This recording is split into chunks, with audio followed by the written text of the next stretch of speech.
गायब डिमोटिवेशन के साथ। तो चलिए आरंभ करते हैं। जिंदगी की सीख देने वाली बात के साथ शुरुआत करते हुए श्री चाणक्य कहते हैं कि इस पृथ्वी पर 3 ही रत्न हैं, जल, अन्न और मधुर वचन। बुद्धिमान व्यक्ति इसकी समझ रखता है, परंतु मूर्ख लोग पत्थर के टुकड़े को ही रत्न कहते हैं। जल और अन्न के बिना मनुष्य का जीवन बिल्कुल भी संभव नहीं है और मधुर वचनों के बिना समाज में विचरण करना मुश्किल है। कटु वचन करने वाले का कोई भी आदर नहीं करता। मनुष्य यदि अधर्म के मार्ग पर चलता है तो उसे अपने जीवन में उपयुक्त दुखों का सामना करना पड़ता है। धन, मित्र, स्त्री और पृथ्वी ये बार बार प्राप्त होते हैं, परंतु मनुष्य का शरीर बार बार नहीं मिलता। इस श्लोक में श्री चाणक्य मानव के शरीर का महत्व बताते हैं। उनके अनुसार मानव शरीर 84 लाख योनियों में भ्रमण करने के उपरांत हमें प्राप्त हुआ है। यह अत्यंत दुर्लभ है। इसमें ईश्वर का स्मरण किया जा सकता है। आगे चाणक्य कहते हैं कि यह एक निश्चित तथ्य है कि बहुत से लोगों का समूह ही शत्रु पर विजय प्राप्त करता है। जैसे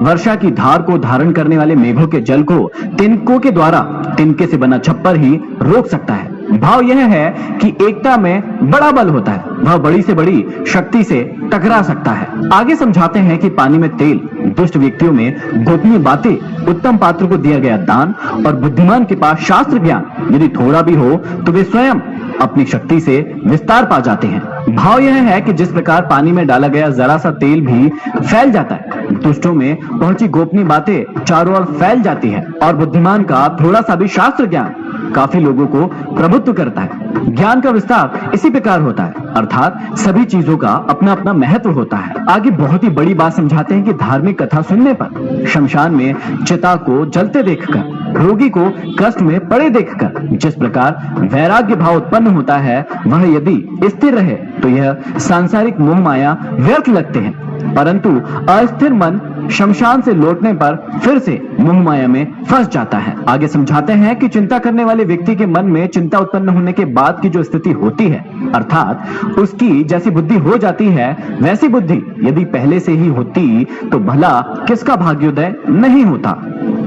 यहाँ समझाया गया है कि गलत कार्य करने के उपरांत पश्चाताप के समय उसकी जैसी निर्मल बुद्धि हो जाती है, यदि वैसी निर्मल बुद्धि पहले से ही रही होती तो किसका भला या कल्याण नहीं होगा। आगे समझाते हैं कि दान, तपस्या, वीरता, ज्ञान, नम्रता, किसी में ऐसी विशेषताओं को देखकर आश्चर्य नहीं करना चाहिए, क्योंकि दुनिया में ऐसे अनेक रत्न भरे पड़े हैं। समझाते हैं कि जो जिसके मन में है वह उससे दूर रहकर भी दूर नहीं है, और जो जिसके हृदय में नहीं है वह समीप रहते हुए भी दूर है। भाव यह है कि सच्चा प्रेम हृदय से होता है, उसमें दूरी का अथवा पास होने का कोई भी व्यवधान नहीं होता। सच्चे प्रेम में प्रिय हर समय आंखों के सम्मुख ही रहता है। आगे चाणक्य कूटनीति की ओर इशारा करते हुए कहते हैं कि जिससे भी अपना हित साधना हो उसे सदैव प्रिय बोल बोलना चाहिए। जैसे मृग को मारने के लिए बहेलिया मीठे स्वर में गीत गाता जाता है। राजा, अग्नि, गुरु और स्त्री, इनसे सामान्य व्यवहार करना चाहिए, क्योंकि अत्यंत समीप होने पर ये नाश के कारण होते हैं और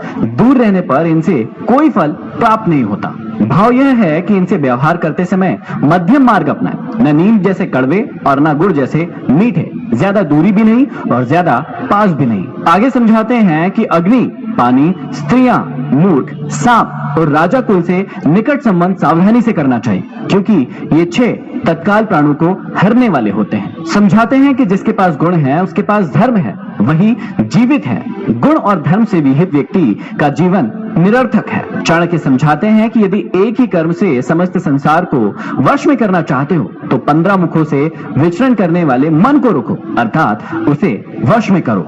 ये 15 मुख कौन कौन से हैं? ये है मुंह, आंख, कान, नाक, जीभ, त्वक, हाथ, पैर, लिंग, गुदा, रूप, रस, गंध, स्पर्श और शब्द। यहाँ समझाते हैं कि यदि एक ही कर्म से सारे संसार को वश में करना चाहते हो तो पर निंदा करना बंद कर दो। मन को वश में करना और पर निंदा ना करना दोनों ही उचित लगते हैं। ऐसा करके आपके हाथों में वशीकरण मंत्र की शक्ति आ सकती है। आगे कहते हैं कि जो प्रस्ताव के योग्य बातों को प्रभाव के अनुसार, प्रिय कार्य को या वचन को और अपनी शक्ति के अनुसार क्रोध करना जानता है, वही असली पंडित है। अर्थात प्रसंग अनुकूल बात करनी चाहिए। यदि प्रसन्नता का मौका है तो उसमें प्रसन्नता की बात होनी चाहिए।